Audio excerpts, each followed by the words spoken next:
Estamos en una situación que ni nuestras generaciones ni las anteriores generaciones pensó que fuéramos a vivir en plena época de auge de la tecnología, y es una grave crisis de salud a nivel mundial. Pero más que eso, creo que el problema va más allá que un coletazo que nos haya dejado esta crisis de salud, y es que estamos en el ojo del huracán gracias a todas las implicaciones económicas que ha traído esta crisis de salud. ¿Cómo sobrevive la gente a la crisis? ¿Cómo la está pasando las personas que están afectadas por esta situación económica, por todo el tema del cierre de comercio y demás? Tratar de responder estas preguntas me trajo a la mente una novela negra con tintes de drama que leí hace un tiempo atrás, aproximadamente en el 2018, y que hoy quisiera comentarles. Te invito a que hablemos de libros y de una historia sobre el desempleo. El efecto bola de nieve que la desesperación y la falta de oportunidades puede generar en una persona, bajo la novela Recursos Inhumanos.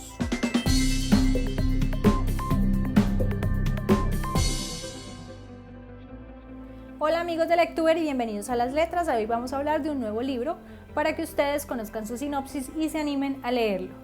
Recursos Inhumanos de Pierre Lemaitre. La leí en 2018 y me motivé por su nombre, muy apropiado para las situaciones y las decisiones que quería tomar en ese momento, aunque el nombre es solo una referencia para la cadena de sucesos que ocurren dentro de la historia. Este es un buen momento para recordarla. ¿Por qué? Porque es sobre el desempleo y la barrera invisible que cruzamos cuando llegamos a una etapa de nuestra vida donde nos consideran de muy viejos para ser contratados en alguna labor dentro de una empresa. Me permitió reflexionar si la comparo con la crisis económica que nos deja la paralización de la economía y de la crisis de salud que actualmente nos enfrentamos y las consecuencias de carácter psicológico que nos pueden desatar esta alarmante situación. Todo esto lo digo desde mi punto de vista, apoyándome en algunas fuentes que respaldan la información.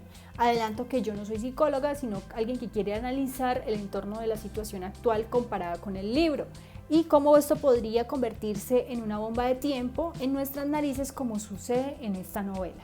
Sinopsis: Recursos Inhumanos es una novela negra con drama contada en primera persona, desde dos narradores diferentes, para darle mayor suspenso al curioso lector. Fue escrita en 2010 y nos narra la situación que cruza Alain Delambre, un francés que tiene 57 años y es especialista en gerencia de recursos humanos en importantes empresas. Lleva más de 4 años parado debido a la crisis económica de su país, pero era un hombre muy prestigioso en su empleo que debido a la crisis económica debió ser despedido y en este momento no ha logrado reubicarse en otra empresa. El desespero de no tener un empleo, de sentirse inútil, de que lleguen las facturas mensualmente sin parar y la necesidad de soportar su hogar junto a su esposa lo llevaron a cometer muchos errores.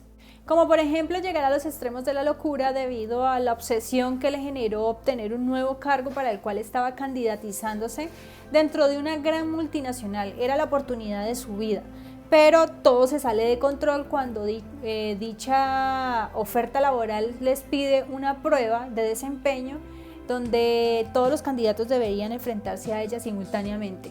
La empresa contratante creó esta prueba. Allí todo se sale de control.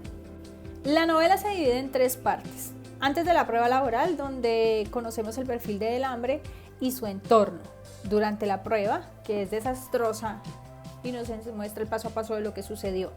Y el después del desastre de la prueba. Esta novela tiene una carga de cinismo, locura y nos da un amargo bocado de cómo se mueven los hilos del capitalismo sobre la meritocracia y en el mundo laboral en general. El desempleo, la crisis y las oportunidades que se han presentado frente a esta situación que estamos viviendo. Durante los últimos años he escuchado la palabra marketing personal, que en otras palabras quiere decir que es la capacidad de vendernos a nosotros mismos con un valor agregado frente a la competencia, sea en el campo laboral, sea en el campo personal o cualquier otro campo donde queramos vender nuestra imagen y vendernos como una persona capacitada para realizar las cosas que nos empeñamos a hacer. Yo soy una de las personas que considero que el ser humano tiene la capacidad de levantarse y de reinventarse y de salir adelante ante las crisis. Esto es muy motivante. Cualquier empleo, por pequeño que sea, por humilde que sea, es significante. sobre todo en este mundo que no se detiene a esperar a aquellas personas que están varadas, por decirlo de alguna forma, y que de alguna forma deben de seguir este ritmo capitalista para poder sobrevivir.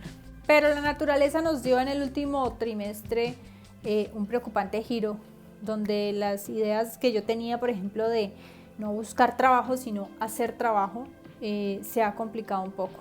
Nunca ha sido sencillo, la verdad, pero en este momento es mucho más oscuro el panorama que se nos presenta. En estos momentos pienso mucho en la señora que frecuentaba yo para comprarle los jugos y que ahora no puede sacar su puesto a la calle, en el señor que montó su restaurante o que tenía su restaurante y no puede tener meseros en este momento porque nadie puede visitar su local, en aquel que montó su emprendimiento con ese gran anhelo, con la inversión, y en este momento no puede ejercer porque todos los negocios están cerrados o la mayoría de negocios están cerrados. El señor cuidandero de vehículos en la calle, que vivía de las moneditas del día a día. Todas estas personas viven en una incertidumbre en este momento porque no saben cuándo va a acabar esta situación. En esos momentos y pensando en estas personas es que yo también reconsidero esa palabra o esa frase que les estaba comentando anteriormente, y me doy cuenta que no es tan sencillo y que hay que replantearse esta idealización. Y ni qué decir de aquellos que tenían un empleo formal y que en este momento ya sus contratos fueron cancelados o fueron suspendidos debido a toda la crisis.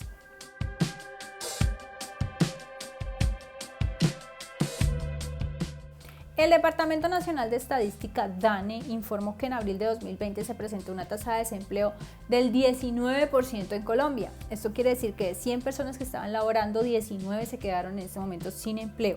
Comparado con el mismo mes de abril de 2019, el incremento fue del 10%, o sea, hubo 10% más de personas que se quedaron sin empleo, y es la tasa más alta que se ha presentado desde los años 90. Tengan en cuenta que el 48% de puestos de trabajo que se generan en Colombia son informales. Esto quiere decir que de cada 100 personas que están laborando, 48 están haciéndolo de forma indirecta o de forma no legalizada por una empresa como tal. Entonces, si vamos a ver esto, 61 sumado a la tasa de desempleo, 61 de 100 personas en este momento en Colombia o en abril se vieron afectadas directamente por esta crisis de salud. Esto se suma a la incertidumbre. Algunos tuvieron la fortuna de reinventarse y surgir ante la crisis, pero los demás, gran mayoría, en este momento están dedicados a la paciencia, esperando a que esto se normalice. Vamos a hablar de salud mental. La Clínica Mayo afirma que durante el aislamiento preventivo que tuvimos o que tenemos, se pudieron presentar problemas de trastornos mentales como ansiedad, depresión. Se sienten desamparados, se sienten tristes, se sienten enojados, irritables, desesperanzados, ansiosos, atemorizados, con problemas para concentrarse en tareas rutinarias, con apetitos alterados, dolores en el cuerpo en algunos casos, dificultad para dormir, sensación de peligro constante ante un posible contagio. A esto se sumaría entonces la angustia, la depresión, la incertidumbre y la impotencia ante una situación de desempleo. Esto es un cóctel perfecto para convertir a una persona en un ente perturbado e inestable mentalmente hablando. Esto podría verse en cualquier clase económica, desde la más alta hasta la más baja, pero yo creo que es más preocupante en una población vulnerable y con educación precaria. Podríamos tener muchos Alain del hambre en potencia. Si fuera de la vida real el caso del hambre, muchos dirían problemas del primer mundo.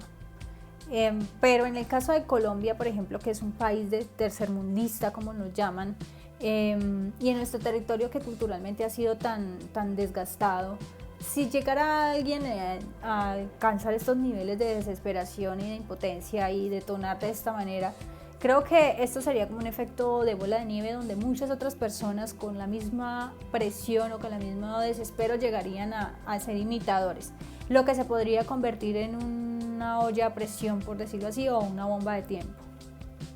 Volviendo a la historia de Recursos Inhumanos, quiero decirles que inicialmente, cuando empecé a leer el libro y empecé a comprender lo que estaba sucediendo, a ver el desespero del hambre, ver las necesidades y cómo lo va llevando a él en ese estado de desesperación a cometer tantas estupideces, por decirlo así, el libro me atrapó. Empecé a leer y a querer saber qué iba a pasar con esa dichosa prueba laboral que tan expectante me tenía. Pero justo ahí, en el clímax de la historia, donde llega la famosa prueba laboral que tanto estábamos esperando, me desanimé. ¿Por qué? Porque yo esperaba que esto fuera un acontecimiento, suceso tras suceso, y que, o sea, tenía una expectativa muy alta y al final eso pasó así, o sea, pasó demasiado rápido.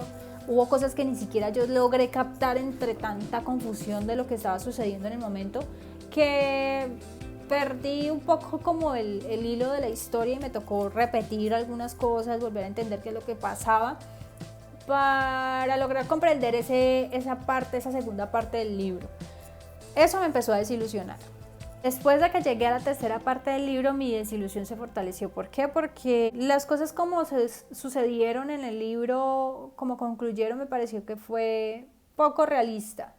Yo sé que es ficción, pero si aterrizáramos eso a la vida real, ese tipo de cosas no sucederían de forma tan fácil. Y además que no sentí como tanta fuerza en el argumento final.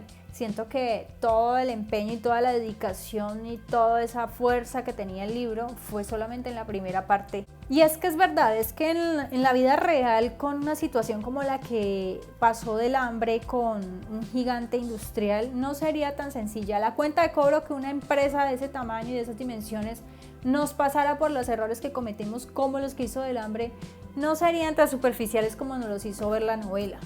Creo que el final fue un poco más romántico y poético para las personas que tienen ese tipo de gustos.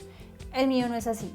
Entonces yo pienso que en el caso del mundo capitalista real, si fuéramos un David y nos enfrentáramos con un Goliat como lo es en la historia, saldría triunfando Goliat definitivamente, que en este caso es un gigante petrolero. Del hambre puedo deducir que él justifica su actuar con el desespero, el hambre y la falta de oportunidades.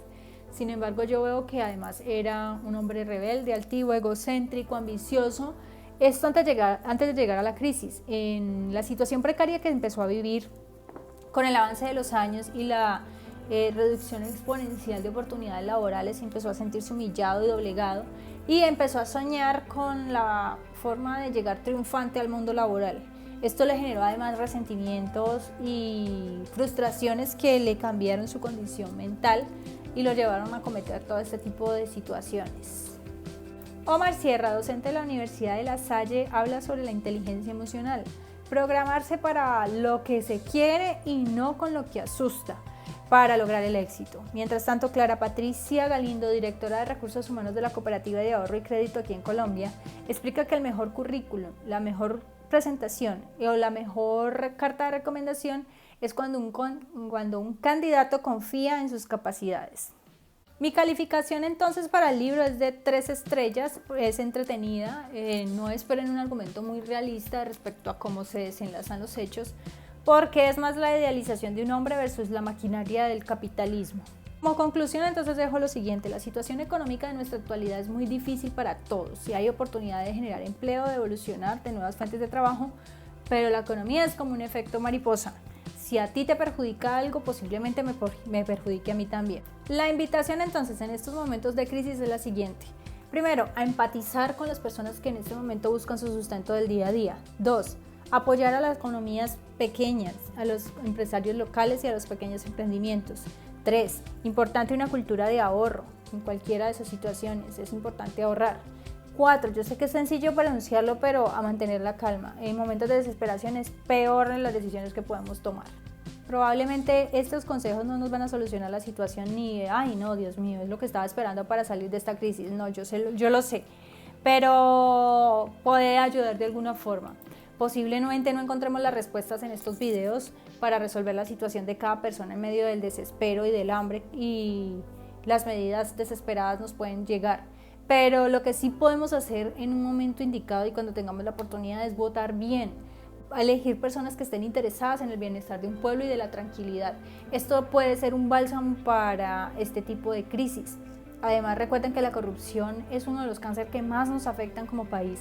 Si logramos rechazar cualquier acto de corrupción en nuestro país, posiblemente podamos tener mejores oportunidades en un futuro en temas de salud y de educación para poder prosperar un poco más y saber enfrentar estas crisis como un país de primer mundo, por ejemplo. No quisiera encontrarme con casos como el de Del Hambre fuera de la ficción, de verdad que ni en las noticias nacionales ni las internacionales. Aunque en algún momento leí que la historia fue inspirada en un caso real, no logré encontrar fuentes confiables que me soportaran esta información. Con esta información entonces dejamos las páginas abiertas de Lectuber para que ustedes se animen a leerlo. Recuerden que todo esto es mi apreciación personal y puede variar de acuerdo al lector y la expectativa que él tenga sobre la historia.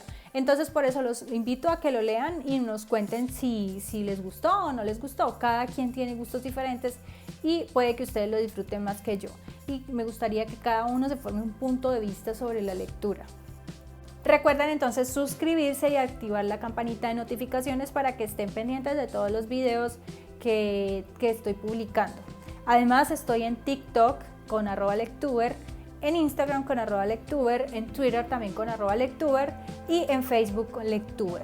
En Goodreads pueden encontrar mis reseñas y mis calificaciones de los libros y ver qué estoy leyendo en este momento con el mismo Lectuber. Y les dejo la invitación. Felices lecturas y nos vemos pronto para que sigamos hablando de libros.